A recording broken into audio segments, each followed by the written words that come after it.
Shalom, selamat pagi, selamat beribadah di dalam Tuhan Yesus Kristus. Pagi hari ini saya bersyukur dan terima kasih kepada Tuhan boleh melayani firman Tuhan di Gereja Bethel Tabernakel Lumajang oleh kemurahan Tuhan. Dan kami mengucapkan terima kasih buat keluarga Mak Theo yang mempercayakan saya untuk menyampaikan firman Tuhan pada pagi hari ini. Sebelumnya, kita sudah merayakan perayaan Natal dan tidak lupa secara pribadi saya mengucapkan selamat Hari Natal tahun 2020 dan selamat menyongsong tahun baru tahun 2021. Kita percaya bahwa Tuhan terus akan menyertai kita dan memberkati kita. Amin. Mari pada pagi hari ini sebelum saya menyampaikan firman Tuhan, kita akan tundukkan kepala sebentar. Tuhan akan menolong kita. Bapa di surga, hamba-Mu akan menyampaikan firman Tuhan pada pagi hari ini, nyatakan urapan-Mu, dan biarlah firman Tuhan pada pagi hari ini menjadi berkat bagi sidang jemaat-Mu yang ada di Gereja Bethel Tabernakel Lumajang ini. Dan Tuhan akan tolong dan nyatakan urapan-Mu. Dengan penyataan urapan Tuhan akan memampukan kami untuk mengerti apa yang menjadi maksud kehendak Tuhan untuk semuanya ini. Terima kasih, kami ralaskan di dalam nama Yesus Kristus dan kami sambut firman Tuhan. Haleluya. Amin. Sidang jemaat yang dikasihi oleh Tuhan, pada pagi hari ini masih suasana Natal. Saya akan menyampaikan firman Tuhan tentang Immanuel. Tentang Immanuel, yaitu Allah beserta kita, yang terambil di dalam Injil Matius pasal 1 ayat 23. Saya akan bacakan, berbunyi demikian. Sesungguhnya anak dara itu akan mengandung dan melahirkan seorang anak laki-laki, dan mereka akan menamakan dia Immanuel, yang berarti Allah menyertai kita. Amin. Sidang jemaat yang dikasihi oleh Tuhan, tentang Immanuel ini adalah satu berita yang besar, berita bahagia yang sangat diperlukan bagi semua manusia yang mempunyai atribut manusia berdosa, baik secara sadar atau tidak sadar, bahwa disertai Tuhan adalah merupakan keperluan yang sangat mendasar. Nah, oleh sebab itu di sini Tuhan mulai mewartakan tentang Allah beserta kita, Allah beserta manusia. Ini suatu anugerah yang besar buat manusia di dunia ini. Oleh sebab itu secara spesifik adalah ini juga merupakan berita yang besar. Kita diingatkan, ini berita kebahagiaan bagi kita orang percaya. Kita diingatkan bahwa Tuhan menyertai kita, supaya kita tidak takut menghadapi realita hidup yang ada ini. Tuhan mengingatkan kita bahwa Tuhan beserta dengan kita. Itu adalah satu anugerah yang besar. Pada pagi hari ini saya akan membagi menjadi dua bagian besar tentang Immanuel atau Allah beserta kita. Yang pertama yaitu tentang substansi Immanuel atau Allah beserta kita. Yang pertama adalah kalau kita membaca Matius pasal 1 ayat 18 dan kita bandingkan dengan Injil Lukas pasal 1 ayat 28 sampai 31, bahwa Immanuel atau Allah beserta dengan kita itu adalah anugerah Allah yang besar, anugerah Tuhan yang besar, merupakan bentuk anugerah Tuhan. Nah, sebab Immanuel ini diprakarsai oleh Tuhan sendiri dan disampaikan oleh Tuhan sendiri, baik ide maupun konsep dan penyataannya adalah oleh Tuhan sendiri, Allah beserta kita. Sidang jemaat yang dikasihi oleh Tuhan, kita adalah orang berdosa, manusia berdosa adalah sudah kehilangan kesempatan tentang Allah beserta. Tapi disinilah Tuhan menyampaikan berita yang luar biasa. Allah mau menyertai kita, Allah mau menyertai manusia. Itu adalah anugerah yang besar. Oleh sebab itu, di sini kita akan melihat bahwa kita diingatkan anugerah Allah itu adalah telah terjadi dalam diri kita. Oleh sebab itu, dalam perjalanan hidup kita diingatkan bahwa anugerah Allah tidak lepas dan terus akan menolong dan menyelamatkan kita. Anugerah Allah. Lalu inilah bentuk anugerah Allah. Yang kedua, kalau kita baca Matius pasal 1 ayat 21, bahwa Immanuel adalah dinyatakan melalui kehadiran Tuhan Yesus. Immanuel adalah dinyatakan dalam kehadiran Tuhan Yesus. Allah tidak memakai tokoh kepercayaan yang lain secara sentral tepat dalam penyataannya. Tidak pakai. Allah beserta kita, Immanuel, adalah dinyatakan melalui kehadiran Tuhan Yesus. Itu saja. Itu adalah sentral yang tepat untuk penyataan dari Immanuel ini. Ya. Banyak tokoh kepercayaan yang terjadi di dunia ini yang mungkin menjanjikan dan sebagainya. Tetapi kalau kita belajar di Alkitab bahwa Immanuel, Allah beserta kita, kehadirannya, penyataannya hanya melalui satu tokoh yang tepat adalah melalui Tuhan sendiri yang jadi manusia, yaitu Tuhan Yesus Kristus. Dan ini sangat membanggakan kita, sangat menguatkan kita. Ingat, kita yang sudah punya Tuhan Yesus, kita diingatkan bahwa Immanuel itu ada dalam kehidupan ini. Kita bersyukur bahwa punya Tuhan Yesus adalah suatu hal yang luar biasa. Yang ketiga, kita kembali ke tetap ayat 21. Immanuel adalah berunsur keselamatan. Immanuel adalah berunsur keselamatan. Kalau kita membaca ayat 21, ia akan melahirkan anak laki-laki dan engkau akan menamakan dia Yesus, karena dialah yang akan menyelamatkan umatnya dari dosa mereka. Jadi Immanuel ini mempunyai satu keluarbiasaan yang berunsur di dalamnya ada keselamatan. Jadi kalau Allah menyertai kita, itu unsur keselamatan akan nampak dan akan nyata. Dan itu adalah luar biasa. Keselamatan secara jasmani boleh, dan lebih-lebih keselamatan secara rohani yang akan menyelamatkan kita dan akan mengantarkan kita masuk ke dalam surga. Jadi di sini kita kan keselamatan sangat diperlukan. Ya. Keselamatan sangat diperlukan bagi semua manusia yang berpredikat manusia berdosa. Jadi tanpa sadar bahwa manusia itu memerlukan keselamatan. Memerlukan keselamatan. Pokoknya kalau namanya dia manusia berdosa, bahwa dia adalah sadar atau tidak sadar, secara di dalam itu sangat memerlukan keselamatan. Manusia berdosa memerlukan keselamatan. Kalau dia tidak punya keselamatan, dia akan masuk dalam hukuman kekal. Semua manusia di dunia ini berdosa. Kalau kita bandingkan dalam surat Rom pasal 3, Roma 3:23, bahwa semua manusia telah berdosa. Jadi di sini kita akan lihat ada unsur keselamatan.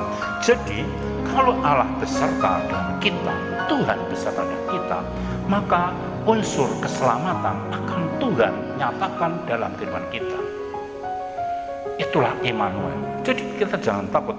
Memang kenyataan dalam hidup ini kita akan melewati banyak warna kehidupan. Tapi satu perkara, bahwa keselamatan Tuhan janjikan kepada kita. Waktu melalui penghujung tahun 2020 ini, mari kita akan semakin sadar. Ingat, keselamatan Tuhan akan menyatakan dalam perjalanan.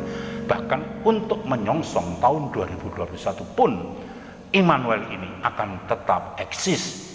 Oleh sebab itu kita harus maksimalkan keberadaan Immanuel dalam kehidupan ini.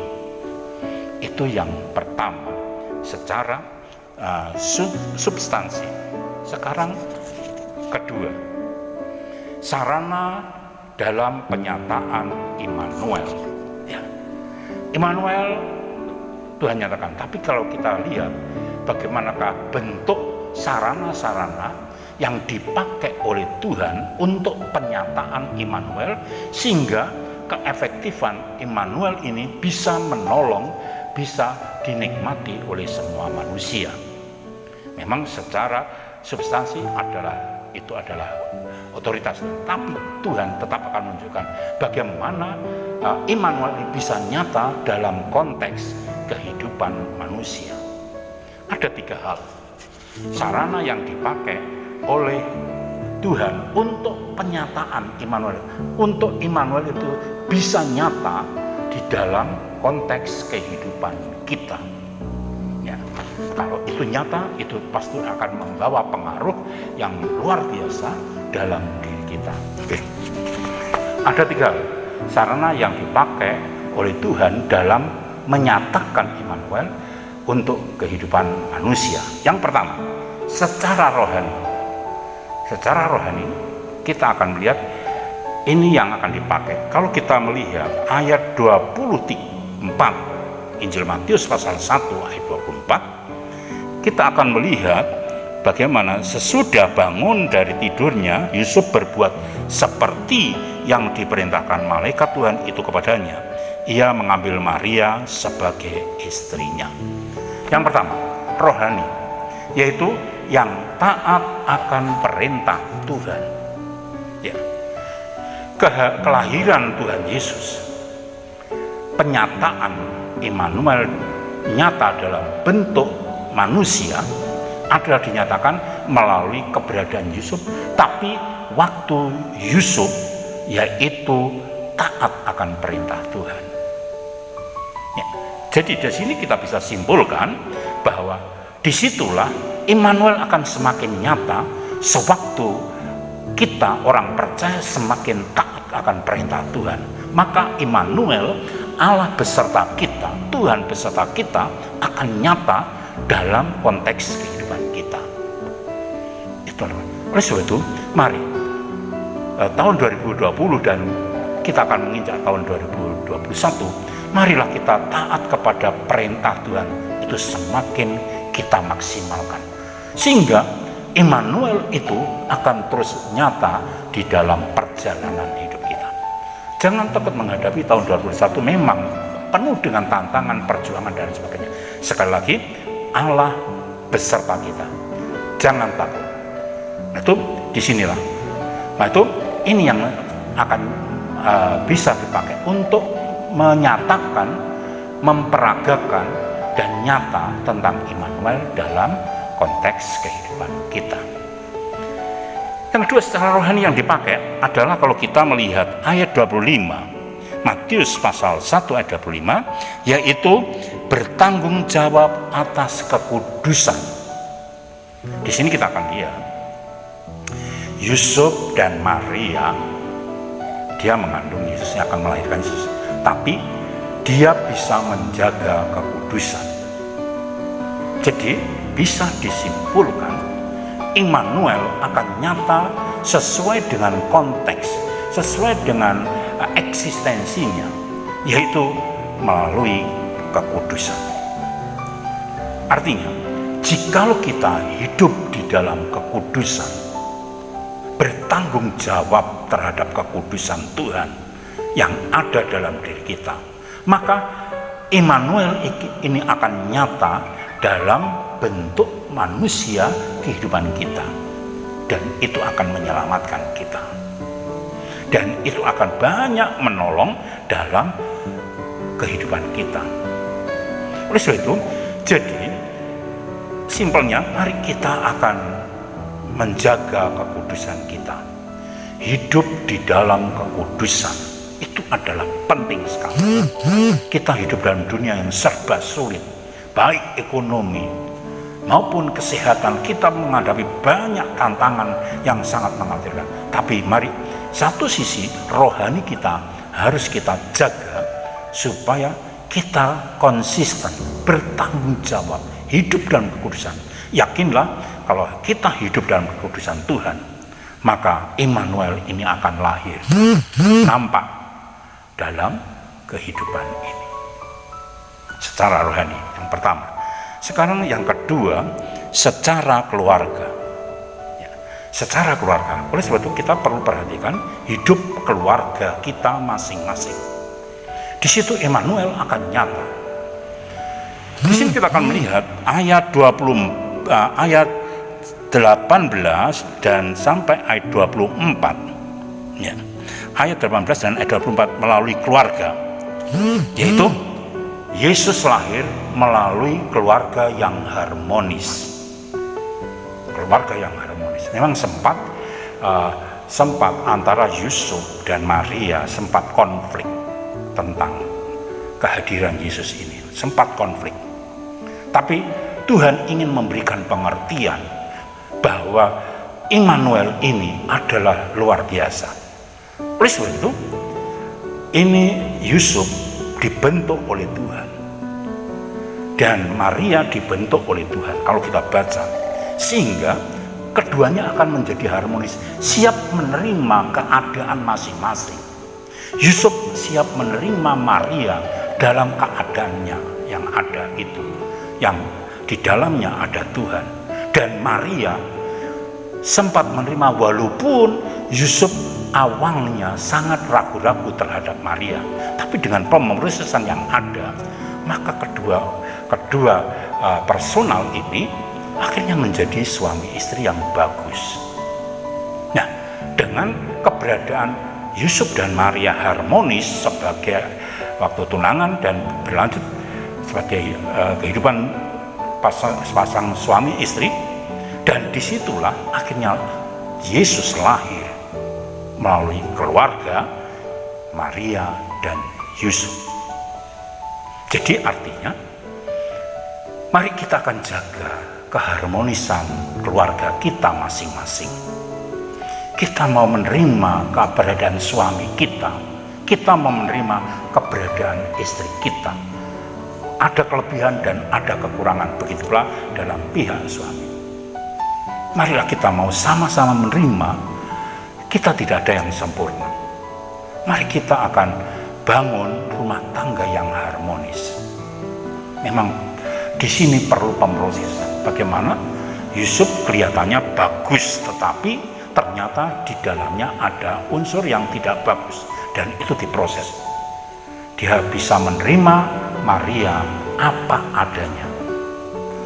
Awalnya dia sempat goyah, tapi setelah diberi pengertian oleh malaikat utusan Tuhan, dan dia akhirnya sadar, mengerti siapa Maria itu. Begitu pula Maria sadar akan dirinya. Dia takut kalau Yusuf tidak bisa menerima dia, dan ini konflik buat Maria. Tapi keduanya akhirnya bisa menerima satu dengan yang lain dengan keberadaan yang ada. Akhirnya Yesus lahir di dalam kehidupan keluarga Yusuf dan Maria, menggambarkan keluarga yang harmonis. Itu mari kita jaga keharmonisan rumah tangga kita antara suami dan antara istri. Yang terakhir, yang ketiga, secara personal. Ya, tadi rohani, sekarang keluarga, dan sekarang personal. Yang terakhir, kalau kita membaca ayat ke-19, Yesus lahir, kalau ini konteksnya Yusuf, Yesus lahir melalui personal Yusuf yang tulus hati. Kalau kita membaca tadi ayat 19, ya, karena Yusuf suaminya seorang yang tulus hati dan tidak mau mencemarkan nama istri di muka umum, ia bermaksud menceraikannya dengan diam-diam. Yusuf orang tulus, dia punya fondasi orang tulus. Tapi ini belum cukup untuk menyatakan Immanuel, sebab Yusuf luarnya dia tulus hati dan dia bagus, dia tidak mau mencemarkan nama daripada Maria. Dia mau menceraikan. Ini adalah sesuatu sikap yang kurang tepat. Kalau Yusuf bertahan dari ketulusan dan model demikian ini, dia tidak akan bisa ada di area penyataan Immanuel. Jadi di sini kita akan melihat, ya. Jadi Immanuel bisa ternyatakan, termanifestasi bagi personal yang tulus hati, tapi tulus hatinya ini sudah diproses oleh Tuhan, ya, sudah diproses oleh Tuhan. Dan kalau kita melihat ayat 24, di situ akhirnya Yusuf melakukan apa yang diperintahkan oleh Tuhan. Ketulusannya dia modal awal, dan berikutnya adalah pemrosesan supaya ketulusan ini cocok untuk bisa melahirkan Yesus. Belum tentu, di dunia banyak orang tulus hati, tapi dia tidak bisa melahirkan Yesus. Itu adalah percuma. Kita perlu tulus hati, tapi bisa melahirkan Yesus. Itu adalah hal perkara yang besar. Kalau kita lihat secara biasa, Yusuf sewaktu tidak bersama-sama ada di area kelahiran Yesus, Yusuf tetap seorang manusia biasa. Dia ujung-ujungnya puncaknya hanya sebagai tukang kayu saja. Tapi kalau dia nimbrung ada di area kelahiran Yesus, Yusuf menjadi santo, menjadi orang yang berpengaruh di dalam dunia ini, khususnya peristiwa Natal. Yusuf akhirnya menjadi personal yang mempunyai predikat yang luar biasa. Waktu dia ada di dalam area kelahiran Yesus. Jadi di sini kita akan melihat, yaitu mari kita secara personal, ketulusan hati kita, mari kita akan peragakan dengan maksimal. Jangan sampai kita tulus tapi ternyata di dalamnya tidak tulus. Itu adalah sia-sia. Mari ketulusan kita akan Tuhan pakai untuk Tuhan menyatakan Tuhan beserta kita. Itu adalah luar biasa. Dan yang paling akhir, kalau kita melihat, bandingkan dengan Injil Lukas pasal 1 ayat 38, konteksnya adalah Maria. Maria orang yang berserah pada kehendak Tuhan. Dia sempat ragu-ragu untuk dia bisa menyatakan pribadi Immanuel ini. Ragu-ragu.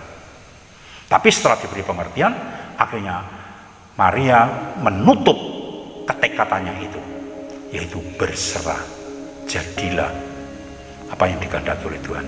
Nah, dengan berserah inilah maka Immanuel, pribadi Yesus, bisa lahir dan menjadi juru selamat manusia.